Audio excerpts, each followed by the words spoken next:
नमस्कार। आइए आज हम जानेंगे अपने नहाने के तरीकों को। देखिए, पहले के ज़माने में हम सब अपने घर के बड़े बुजुर्गों के नियमानुसार चलते थे, रहते थे। लेकिन अब परिवार एकांकी हो गया है, मतलब कि छोटा परिवार हो गया है, जहाँ कोई दादा दादी सिखाने बताने के लिए तो है नहीं और माता पिता के पास समय नहीं है, इसलिए ज़रूरी बातें हमें पता नहीं हो पाती। तो चलिए विलम्ब न करते हुए अपने मूल विषय पे आते हैं। देखिए, हमारी ज़िंदगी में बहुत सी परेशानियां होती हैं। हमारी बहुत सी परेशानियों में एक कारण है पितृदोष भी, जो हमें बहुत ज़्यादा परेशान करता है। और आजकल पितृदोष बहुत ज़्यादा बढ़ भी गया है। हमें पता ही नहीं चलता कि हमारी परेशानियों के पीछे क्या कारण है। दरअसल हमारे शास्त्रों में ऐसी कई बातें लिखी गई हैं कि जिनका हम पालन सदियों से करते चले आ रहे हैं, लेकिन उसके कारणों के बारे में अभी भी पूरी जानकारी हमें नहीं है।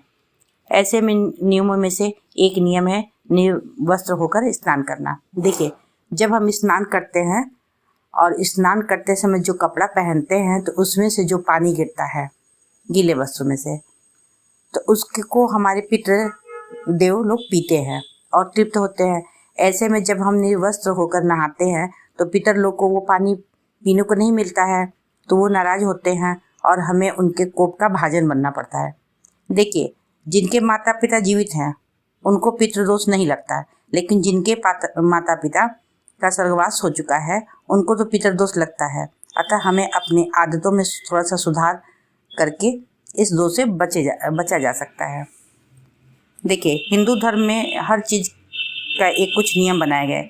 इन नियमों में से एक नियम है स्नान को लेकर कहा गया है। ऐसा माना जाता है कि आम व्यक्ति को शास्त्र के नियमों का पालन करना बहुत जरूरी होता है, जिससे घर में सुख समृद्धि बनी रहे और खुशहाली आए। बिना कपड़ों के स्नान करने से शरीर में नकारात्मक ऊर्जा का प्रवेश होता है, जिसके कारण व्यक्ति की मानसिकता भी नकारात्मक हो जाती है। साथ ही इससे माता लक्ष्मी भी रुष्ट होती हैं। इसलिए नहाने के समय कोई न कोई कपड़ा, एक वस्त्र जरूर धारण करना चाहिए। गरुड़ पुराण में भी बताया गया कि निर्वस्त्र नहाने से आपको पितृदोष लगता है, क्योंकि हिंदू मान्यताओं के अनुसार ये तो हम बता चुके हैं कि पितृदोष हम लोग के उसी पानी को पीते हैं, इसलिए। और इसको पद्म पुराण में भी बताया गया है कि जो पानी हमारे कपड़ों में से नहाते समय कपड़ों में से चूता है, गिरता है, उसको पीकर पितृदेव तृप्त होते हैं।